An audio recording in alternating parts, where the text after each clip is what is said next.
नमस्ते, आदाब, सत श्री अकाल and welcome to judiciary by PW. और आज के सेशन में जैसा आपने टॉपिक देखा ही होगा, हम लोग यूपी एआरओ में जो जीके और करंट अफेयर्स में टॉपिक हैं वो डिस्कस करेंगे और उनसे कैसे क्वेश्चंस बन सकते हैं वो भी आपको बताएंगे। तो दोस्तों, यहां पे जो जीके का पोर्शन है उसको हमने यहां पे तीन अलग अलग डिविजन्स में बांट दिया है। जैसे कि सबसे पहले जनरल स्टडीज वाला है, देन उसके बाद से देखोगे स्टैटिक जीके है, देन करंट अफेयर्स है। यहां पर अगर देखेंगे तो जनरल स्टडीज में इंडियन हिस्ट्री के बारे में पढ़ना है, ज्योग्राफी में वर्ल्ड ज्योग्राफी और पॉपुलेशन करके एक हमारा टॉपिक दिया गया है सिलेबस में, फिर कॉन्स्टिट्यूशन है और फिर जनरल साइंस है। तो अब इनमें कैसे क्वेश्चन बनते हैं, कौन कौन सी चीजें पढ़नी, अभी हम लोग डिटेल में डिस्कस करेंगे एक एक हमारे टॉपिक को लेकर के। फिर स्टैटिक जी के दूसरा हमने यहाँ पे डिवीजन बनाया हुआ है, इसमें हमारे जो मिसलेनियस थिंग्स हैं, जैसे कि हमारे यहाँ पे कोई स्टेट्स में नेशनल पार्क है, यूनेस्को हेरिटेज साइट है, कोई बोर्ड है, जैसे पिछली बार बोर्ड का हेडक्वार्टर पूछा था, है ना। देन उसके बाद से हमारे आर्ट एंड कल्चर है, जैसे कि हमारे फोक डांसेस हो गए। तो वो कुछ ऐसे टॉपिक हैं जो आपको यहाँ पे देखने को मिलेंगे। और जो हमने यहां पर रखा है तीसरे नंबर पे करंट अफेयर्स, जो हमारे आसपास नेशनल और इंटरनेशनल जितनी भी इंपॉर्टेंट चीजें हो रही हैं वो बहुत इंपॉर्टेंट है। चाहे वो कोई इंपॉर्टेंट हमारे व्यक्ति हो या कोई अवार्ड हो या हमारा कोई किसी तरीके का डिफेंस में कोई एक्सरसाइज चल रही हो, ऑपरेशन चल रहा हो, स्पेस रिलेटेड चीजें हो, तो वो क्वेश्चंस हमको लगातार देखने को मिलते हैं। तो चलिए सबसे पहले हम लोग जीके के इस वाले टॉपिक को देखते हैं कि यहां पे कौन कौन से सब्जेक्ट है जो हमको पढ़ने हैं और उनसे कैसे क्वेश्चन बनते हैं। तो सबसे पहले इंडियन हिस्ट्री, वो भी इंडियन हिस्ट्री के ऊपर फोकस करना है। तो इंडियन हिस्ट्री में देखिए, प्राचीन भारत, मध्यकालीन भारत और मॉडर्न हिस्ट्री मतलब आधुनिक भारत के, ये हमारे सब डिवीजन है। अब प्राचीन भारत अगर देखोगे तो इसमें हमको जो हमारे पूरा पाषाण काल है वो सारी चीजें नहीं पढ़नी है, हमको सिंधु घाटी सभ्यता से शुरू करना है। और बहुत आसान आसान क्वेश्चंस बनते हैं, जैसे कि सिंधु घाटी सभ्यता में एक पर्टिकुलर स्थान का नाम दे दिया गया, हड़प्पा, मोहनजादाड़ो, कालीबंगान, सूतकाजेंडोर, है ना, ये सारे स्थान है। अब पूछा सकता है ये करेंटली आधुनिक समय में ये कहां पे स्थित है, तो एक साइट का प्लेस और ये कौन सी नदी के किनारे स्थित है। दो तरीके के क्वेश्चंस यहां से बनते हैं, ठीक है। और तीसरा क्वेश्चन, ये किस लिए फेमस है। जैसे कि आपसे क्वेश्चन बन सकता है कि विशाल स्नानागार जो मिला वो कहां पर है। सिंधु घाटी सभ्यता का कौन सा स्थान अपने पोर्ट मतलब बंदरगाह के लिए जाना जाता था। कहां पर हमें सबसे पहले खेती के निशान मिले, है ना, इनकी जो है वो सबसे पहले कौन सी धातु का इस्तेमाल करते थे, इनका मुख्य पेशा क्या था। तो ऐसे क्वेश्चंस हमारे बनते हैं जो आप आसानी से कर सकते हैं। अब सिंधु घाटी सभ्यता के बाद दूसरा था वैदिक कल्चर। वैदिक कल्चर में वेद लिखे गए, उपनिषद लिखे गए, जिनका इस्तेमाल हम आज भी जहां जहां पर होता है वो क्वेश्चन बड़े इंपॉर्टेंट है। जैसे कि सत्यमेव जयते, बड़ा इंपॉर्टेंट और बहुत बार पूछा गया, तो सत्यमेव जयते ये कौन से उपनिषद से लिया गया। इसी तरीके से वर्ण सिस्टम जो है वो भी हमारे उत्तर वैदिक काल में आया था, ये कहां पर है। वर्ण सिस्टम पहले हमारे धर्म के पहले हमारे किसके आधार पे था, तो पहले हमारे कर्म के आधार पे था और बाद में हमारे जो है वो जन्म के आधार पे कर दिया गया। तो उत्तर वैदिक काल में जो जन्म के आधार वाला है वो आया था और कर्म के आधार के पे जो है वो ऋग्वैदिक काल में था। तो इस तरीके के क्वेश्चन है। गायत्री मंत्र कहां से लिया गया है ना, हमारे यहाँ पे जो म्यूजिक है उसकी शुरुआत कौन से वेद से हुई है। तो बेसिक क्वेश्चंस यहाँ पे आपके बनते हैं।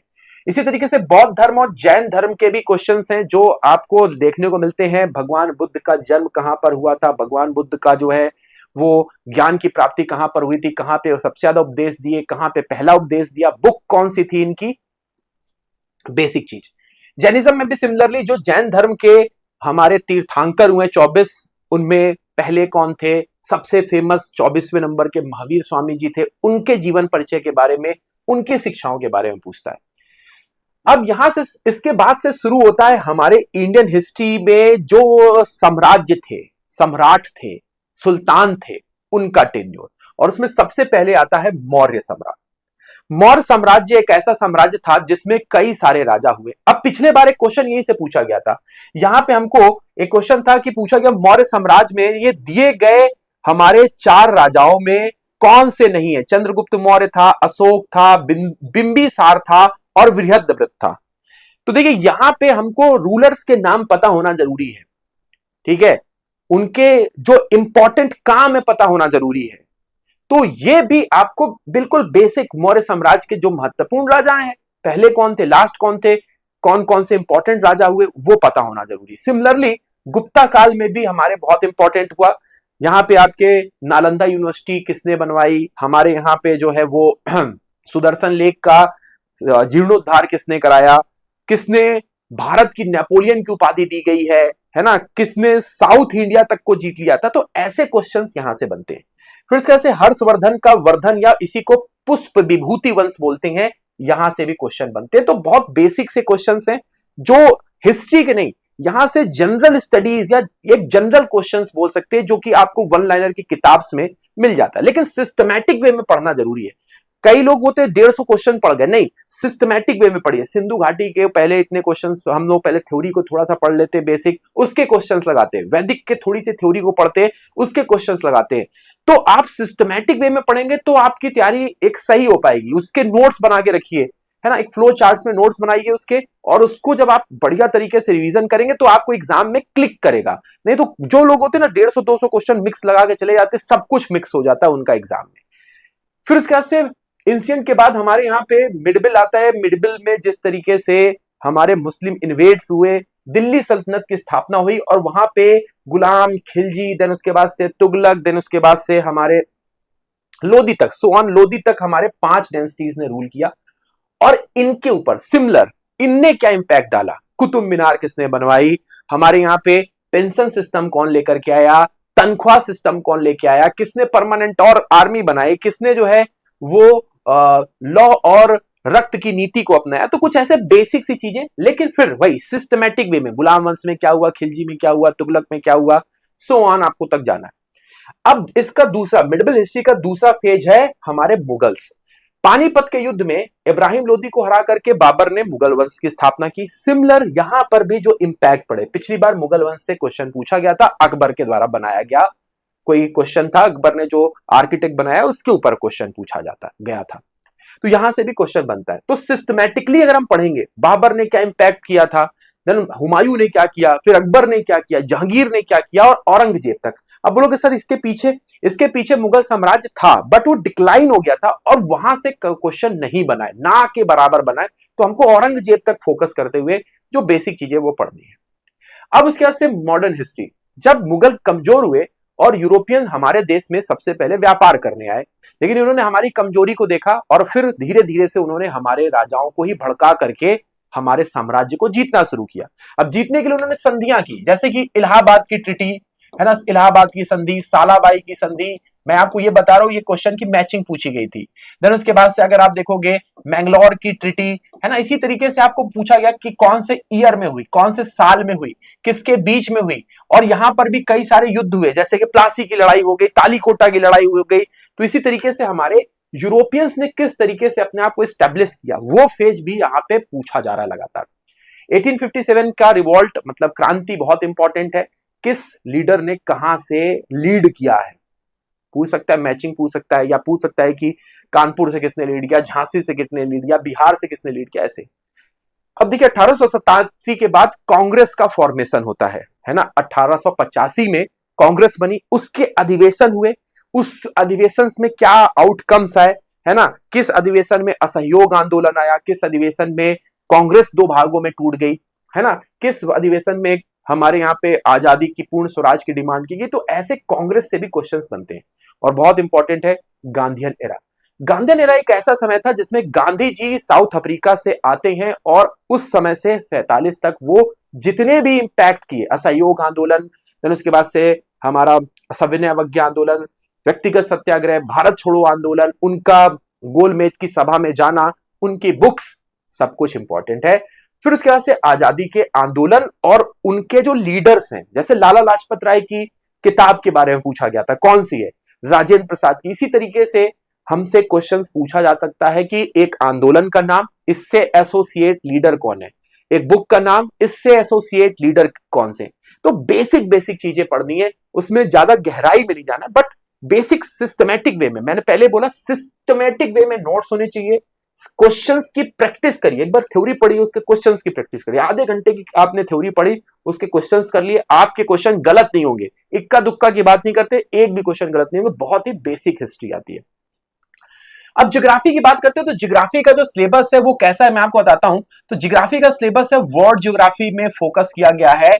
वर्ल्ड ज्योग्राफी यहां पे पूछा जा रहा है। कैसे क्वेश्चंस थे तो देखिए क्वेश्चन में आपको मैं बताता हूं। यहां पे हमारे एक मैचिंग वाला क्वेश्चन था जिसमें उन्होंने पूछा था टुंड्रा प्रदेश, सवानी प्रदेश, देन उसके बाद से सहारा प्रदेश, ये कहां कहां पे कौन से कॉन्टिनेंट में ऐसा बन सकता है।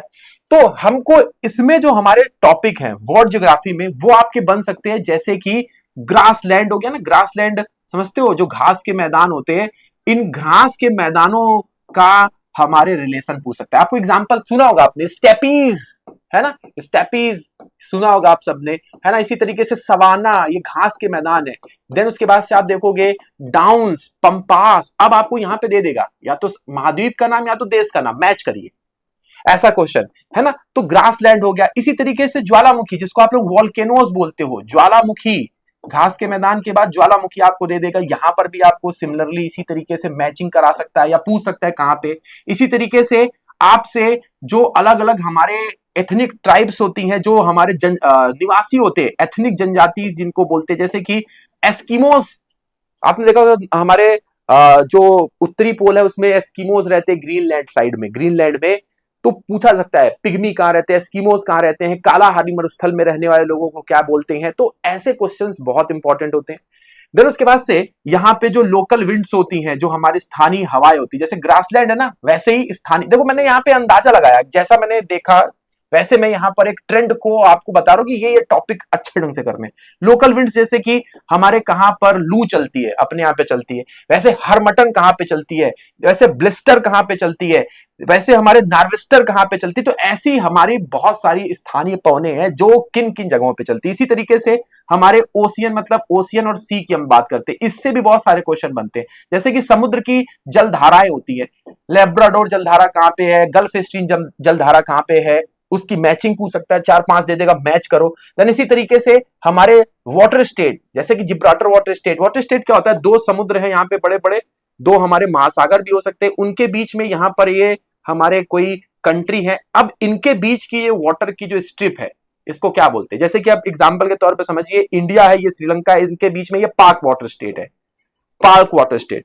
इसी तरीके से हमारे स्पेन और मोरक्को के बीच में जिब्राल्टर है ना। इसी तरीके से हमारे ईरान और यूएई के बीच में हॉर्मुज है। तो ये वाटर स्टेट्स के बारे में भी आपको पता होना चाहिए, जिसको हम लोग यहाँ पे जल डमरू मध्य भी बोलते हैं वाटर स्टेट। और इससे ही मिलता जुलता है इथमस। इथमस में क्या होता है, इथमस दो स्थलों के बीच में, यहाँ पे आप अगर देखोगे तो यहाँ पे क्या है, यहाँ पे हमारे दो ये स्थल है, इनके बीच में वाटर की पट्टी, इसको हम लोग बोल रहे हैं वाटर स्टेट। और जब हमारे दो समुद्र के बीच में एक ये वाटर की जगह पे अगर ये क्या हो जाए, ये लैंड हो जाए, तो इसको हम लोग बोलते हैं इथमस, लैंड की पट्टी। जैसे कि हमारा पनामा इथमस था, उसमें नहर बनाई गई, ऐसे करके नहर बनाई गई, ठीक है। वैसे ही हमारा सुएज क्या था, वो इथमस था, उसमें एक नहर बनाई गई। तो ऐसे क्वेश्चंस बनते हैं। इसी तरीके से अगर देखा जाए तो ओशियन में हमारे बहुत सारे ट्रेंच होते हैं। ट्रेंच का मतलब गर्त होता है ना। तो जैसे कि आपने मरीना ट्रेंच का नाम सुना होगा, सुंडा ट्रेंच का नाम सुना होगा, तो ऐसे कई सारे ट्रेंच होते हैं। तो ओशियन सी भी एक क्वेश्चन बनते हैं। इसी तरीके से ओशियन में जो आइलैंड्स होते हैं, कहां कहां पे कौन सा आइलैंड है, इसके ऊपर भी क्वेश्चन बनते हैं, ठीक है। अब उसके बाद से हमारा देन आता है रिवर सिस्टम के ऊपर क्वेश्चन बन सकता है। रिवर सिस्टम बहुत आसान सा, कि टेम्स रिवर के किनारे कौन सा शहर है ना, वोल्गा रिवर कहां पे बहती है। तो ऐसे क्वेश्चन से रिवर सिटी के क्वेश्चन। देन उसके बाद से आ जाता है लेक, मतलब जो हमारी अलग अलग झीलें हैं, सबसे ऊंची झील कौन सी, सबसे बड़ी झील की कौन सी है, साफ पानी की सबसे बड़ी झील कौन सी, ये क्वेश्चंस आते हैं, ठीक है। तो बेसिक क्वेश्चंस वर्ल्ड ज्योग्राफी के। देन उसके बाद से यहां पे आप देखोगे तो माउंटेन के ऊपर ये पूछ लेता है कि भैया ये माउंटेन कहां पर है, सबसे ऊंचा माउंटेन कहां पे। इसी तरीके से प्लेट्यूज भी देख सकते हो। ये क्वेश्चंस बनते हैं वर्ल्ड ज्योग्राफी के। यही क्वेश्चंस है जो आपको घुमा घुमा करके पूछेंगे। एक और अगर टॉपिक ले ले तो डेजर्ट भी आ जाता है। डेजर्ट मतलब मरुस्थल, डेजर्ट भी पूछ सकता है। डेजर्ट मतलब मरुस्थल कहां पे कौन सा है। तो ये पूरा का पूरा अलग अलग तरीके से, बहुत बेसिक तरीके से पूछा जाता है। लेकिन ये आपने 9-10 टॉपिक अच्छे से कर लिए, यहीं से क्वेश्चन बनता है, कहीं अलग से नहीं जाता। अब यहाँ पे दूसरा था पॉपुलेशन, और पॉपुलेशन से उन्होंने इंडियन पॉपुलेशन की जो लास्ट सेंसस थी, जनगणना जो थी, जनसंख्या यहाँ पे बोलते, तो लास्ट जो हमारी जनगणना थी ये हुई थी हमारे 2011 में। तो इसके आधार पर बहुत सारे डेटा होते हैं, जैसे कि हमारा जो पॉपुलेशन डेंसिटी है ये सबसे ज्यादा कहाँ पे, सबसे कम कहाँ पे, लिटरेसी रेट कहाँ पे सबसे ज्यादा है, उसके बाद सेक्स रेशियो के बारे में। तो एक पूरा ओवरव्यू आपको 2011 की जनगणना का लेके जाना है। एक क्वेश्चन यहाँ पे पिछली बार बना था क्योंकि सिलेबस में था, तो वर्ल्ड ज्योग्राफी पूछा गया है, पॉपुलेशन यहाँ पे पूछा गया है। ये दो टॉपिक है, इंडियन ज्योग्राफी यहाँ पे नहीं पूछा गया है ना। तो याद रखिएगा इसको सर कैसे करें, सिस्टमैटिक वे में ये करने का तरीका है कि आप एक एक कॉन्टिनेंट मतलब महाद्वीप उठाइए, एशिया उठाइए, फिर ऑस्ट्रेलिया उठाइए, फिर मतलब आप अफ्रीका उठा सकते हैं, north America, Europe, south America, इस तरीके से एक एक करके कॉन्टिनेंट्स को पढ़िए, उसके अराउंड बातें करिए, हो जाएगा, है ना, सिस्टमैटिक वे में लेकिन पढ़ना है। अब उसके बाद से हम लोग यहाँ पे बात करते हैं पॉलिटी की, जिसको कॉन्स्टिट्यूशन भी बोलते हैं। संविधान में हम यहाँ पे फॉर्मेशन, कौन कौन सी कमेटियां लगी, फिर स्टेट पार्ट 1 जो है वो हमारे संविधान में लिखा हुआ है, कैसे स्टेट का रिकॉग्नाइज हमारे रीऑर्गेनाइज हुए, कैसे स्टेट्स हमारे बने, उनके फाउंडेशन से रिलेटेड चीजें। सिटीजनशिप बहुत इंपॉर्टेंट है, पार्ट 2 में सिटीजनशिप देखोगे। फिर फंडामेंटल राइट, भैया जो हमको अधिकार दिए गए बहुत इंपॉर्टेंट, पार्ट 3 में फंडामेंटल राइट के बारे में पढ़ना है, बहुत अच्छे ढंग से आउट क्वेश्चन है, जरूर पूछता है। डीपीएसपी पार्ट 4 में आता है। अब हमको अधिकार के बाद फंडामेंटल ड्यूटी मतलब कर्तव्य दिए गए, ये बाद में जोड़े गए, मूल संविधान में नहीं थे, बाद में जोड़े गए। फिर अगर पार्ट 5 देखोगे तो हमारे यहाँ पे केंद्र में गवर्नमेंट होती है, एक स्टेट में, तो यूनियन गवर्नमेंट मतलब केंद्र की जो भी गवर्नमेंट है, जो भी एग्जीक्यूटिव्स हैं वो सब है, राष्ट्रपति, उपराष्ट्रपति, प्रधानमंत्री, है ना, cabinet minister, then parliament, then कैसे आपका फेवरेट जुडिशरी सिस्टम, ये भी यहाँ पे। फिर इतना पढ़ने के बाद स्टेट मतलब यूनियन गवर्नमेंट के बाद स्टेट गवर्नमेंट पढ़नी, यहां पे स्टेट लिखा हुआ है, ये स्टेट फॉर्मेशन के ऊपर है, कैसे स्टेट बनते हैं, क्या कंडीशन होती है, और ये स्टेट्स जो हमारे लेजिस्लेचर को चलाते हैं, जैसे कि गवर्नर हो गए, सीएम हो गए, वहां के कैबिनेट हो गए, उनका काम करने का तरीका हो गया, है ना, एमएलएज हो गए, एमएलसी हो गए, वो यहाँ पे। फिर इमरजेंसी प्रोविजन आ जाता है ना, नेशनल इमरजेंसी, फाइनेंशियल इमरजेंसी और स्टेट इमरजेंसी, जो 3 तरीके की हैं। संविधान संशोधन आता है, और लास्ट में मिक्स कॉन्स्टिट्यूशन के कुछ मिक्स चीजें होती हैं, जैसे कि सेंट्रल स्टेट का रिलेशन, ये आ जाता है। अब यहां पे बात करते हैं साइंस की। अब साइंस का नाम लेते हुए बहुत बड़ा एक सिलेबस है साइंस अपने आप में, लेकिन यहां पे जनरल साइंस जो हमारे यहां पे इस्तेमाल होने वाली चीजें हैं, जैसे कि हमारे यहां पे लाइट ईयर जो है ये किसकी यूनिट है ना, हमारे यहां पे जो है वो पूछा जा सकता है कि कैपेसिटर जो होता है उसकी यूनिट क्या होती है, तो यहां पे यूनिट के क्वेश्चंस पूछे जाते, और फिनोमिनास पूछे जाते। फिनोमिना का मतलब किसी चीज के बनने की घटना, जैसे इंद्रधनुष का बनना किस घटना का एग्जाम्पल है। तो प्रकाश के जितने भी हमारे गुण है ना, जैसे परिवर्तन, अपवर्तन, है ना, प्रकीर्णन, स्कैटरिंग ऑफ लाइट जिसको बोलते हैं, वो अच्छे ढंग से पढ़िए। ध्वनि, दूसरा ध्वनि के गुणों को पढ़िए कि वो कब तेज होती है, कब धीरे होती है ना, पिच क्या होता है, एम्पलीट्यूड क्या होता है। देन इलेक्ट्रिसिटी और मैग्नेटिज्म भी हमने लिखा है, लेकिन इससे क्वेश्चन बहुत कम मिले, रेयरली मिले। ये दो ऐसी चीजें जिनसे फिजिक्स में क्वेश्चन सबसे ज्यादा बने, और यूनिट से। तो बेसिक यही चीज है। अब केमिस्ट्री की बात करते हैं, तो chemistry is full of mystery, लेकिन यहां पे हमारे आसपास जो चीजें हो रही हैं वो पूछता है, जैसे कि धावन सोडा, खाने वाला सोडा क्या होता है, धोने वाला सोडा क्या होता है, इसी तरीके क्लोरोफॉर्म का, ब्लीचिंग पाउडर का, ये सारी चीजों के बारे में पूछा जा सकता है। और एक बहुत इंपॉर्टेंट टॉपिक है एसिड, बेस और हमारे सॉल्ट। एसिड, भाई हमारे यहाँ पे जो चींटी होती है उसके काटने से कौन सा एसिड होता है, उसमें सिरके में कौन सा एसिड होता है। इसी तरीके से हमारे यहाँ पे जैसे मैंने क्लोरोफॉर्म बोला, ये सॉल्ट हो गया। देन उसके बाद से हमारे धावन सोडा, ये भी सारे के सारे जो भी इसी में सब कुछ आता है, एसिड बेस सॉल्ट में, और यहीं से क्वेश्चन बनते हैं। कुछ हमारे जो कॉमन नेम होते हैं, जैसे कि हमारे इलेक्शन में फिंगर के ऊपर जो इंक लगाई जाती है वो क्या होती है, आर्टिफिशियल रेन किस में कौन सा सब्सटेंस होता है, ये सारी चीजें हमारे केमिस्ट्री में। तो common use in our daily life, जो कॉमन हमारे इस्तेमाल होने वाली चीजें हैं वो पूछा जाता है। It's not about equation balancing, है ना, ये हमारे एल्गोरिथम जो केमिस्ट्री में, वो सब कुछ नहीं। कॉमन यूज जो हो रहा है बिल्कुल बेसिक, जो हमारे नॉर्मल, विशेष अध्ययन की जरूरत नहीं है, नॉर्मली बस हमको पता है कि ये चीज होती है और हमको पता होना चाहिए, भले हम उसके एक्सपर्टीज ना हो, लेकिन हमारे पास एक होना चाहिए, होता है भाई हमारा बेकिंग सोडा क्या होता है पता होना चाहिए। तो ये बेसिक है। अब हम बायोलॉजी की बात करते हैं, तो बायोलॉजी में बेसिकली वो ह्यूमन ह्यूमन एनाटॉमी मतलब मानव शरीर के ऊपर क्वेश्चन पूछता है। जैसे कि आप देखिए मानव शरीर में पाचन तंत्र है, श्वसन तंत्र है, उत्सर्जन तंत्र है, एक्सक्रीटरी सिस्टम जिसको यहाँ पे हम लोग बोलते हैं। इसी तरीके से हमारा इंडोक्राइन सिस्टम होता है। इंडोक्राइन मतलब हार्मोन्स ग्लैंड जिसको बोलते हैं, है ना। अंतरस्रवी तंत्र, अंतरस्रवी जिसे हमारे एंजाइम जो हमारे निकलते हैं, हमारे हार्मोन्स निकलते हैं, वो सब कुछ एंजाइम के ऊपर पिछले बार पूछा गया था कि कौन सा। तो यहां से ही क्वेश्चन बनते हैं। और लास्ट में बीमारियां, चेचक के बारे में पूछा गया था, डेंगू के बारे में पूछा जा सकता है ना, टीबी ट्यूबरकुलोसिस के बारे में पूछा जा सकता है। तो ये बेसिक टॉपिक है ह्यूमन एनाटॉमी के, जिसमें पाचन तंत्र, श्वसन तंत्र, उत्सर्जन तंत्र, देन आपको बताया मैंने आपका हार्मोन्स जिसको अंतःस्रवी तंत्र बोलते हैं, और डिजीजेस जो बीमारियां होती हैं। ये बेसिक टॉपिक है जिसमें आप पढ़ करके अपने सारे क्वेश्चन कर सकते हो। अब देखिए हमने ये तो बात की अपने जीएस के, मतलब जनरल स्टडीज के, history, geography, constitution and general science, जो आपको सिस्टमैटिक वे में पढ़ना है। देखिए है छोटा, है बहुत ही ज्यादा मतलब डीप में नहीं, लेकिन फिर भी सिस्टमैटिक वे में अगर नहीं पढ़ रहे तो फिर नहीं होने वाला।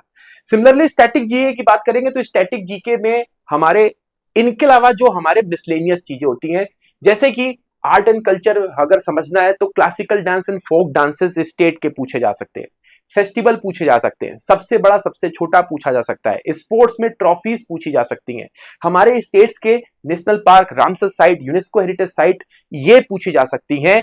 जो आपको स्टेट बाय स्टेट चार चार पांच पांच चीजें होती हैं वो आपको कर लेनी है, आसानी से आप इसको भी कर सकते हैं। देन उसके बाद आता है करंट अफेयर्स।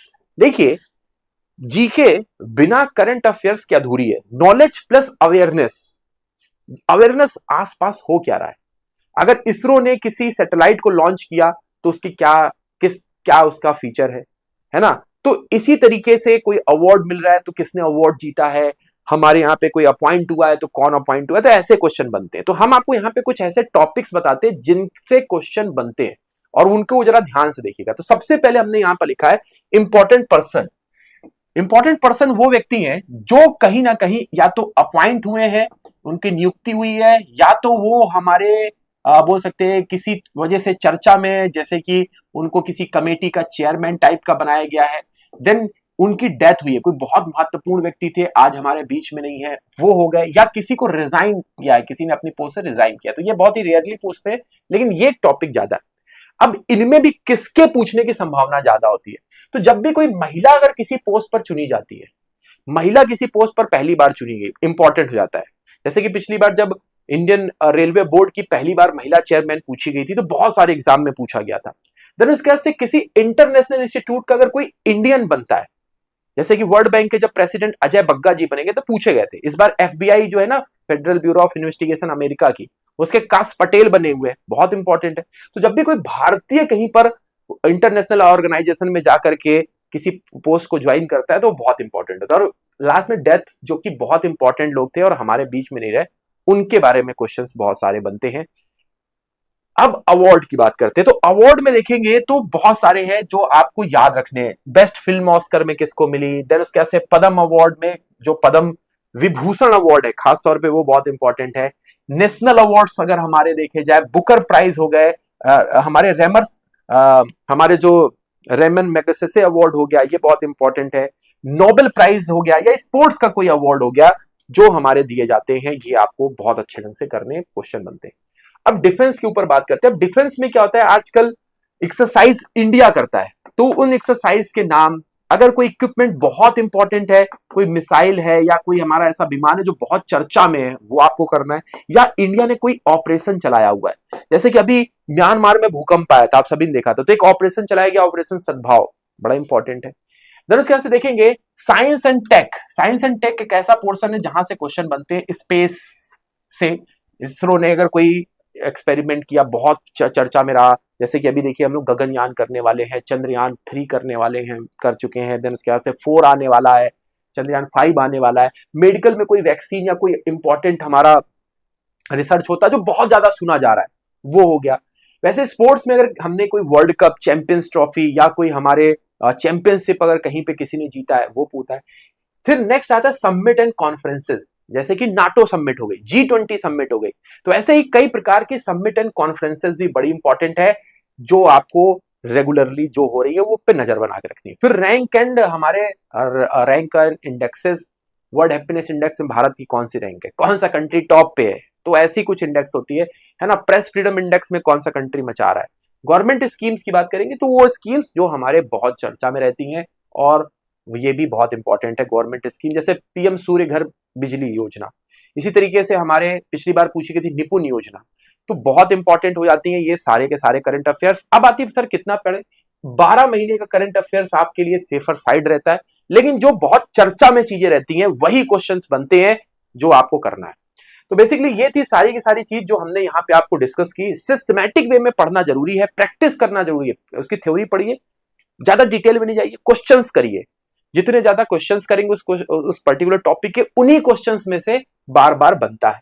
तो आप सभी के लिए यहाँ पे हमने आपकी प्रिपरेशन को सिस्टमैटिक वे में करने के लिए यूपी एपीओ के हम आपके लिए एक बैच भी लेकर के आए हैं। जो लोग यहाँ पे ज्वाइन करना चाहते हैं वो ये बैच ज्वाइन कर सकते हैं। क्रैश कोर्स है और यहाँ पे आपको सारे सब्जेक्ट पढ़ाए जाएंगे जीके के साथ साथ, तो ये कोर्स आपके लिए अवेलेबल है, आप ज्वाइन कर सकते हैं।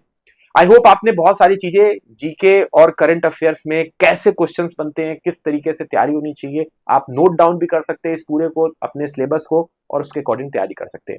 Thank you very much. मिलेंगे अपनी नेक्स्ट क्लास में जहां पे हम लोग अब क्वेश्चंस कर रहे होंगे जीके के।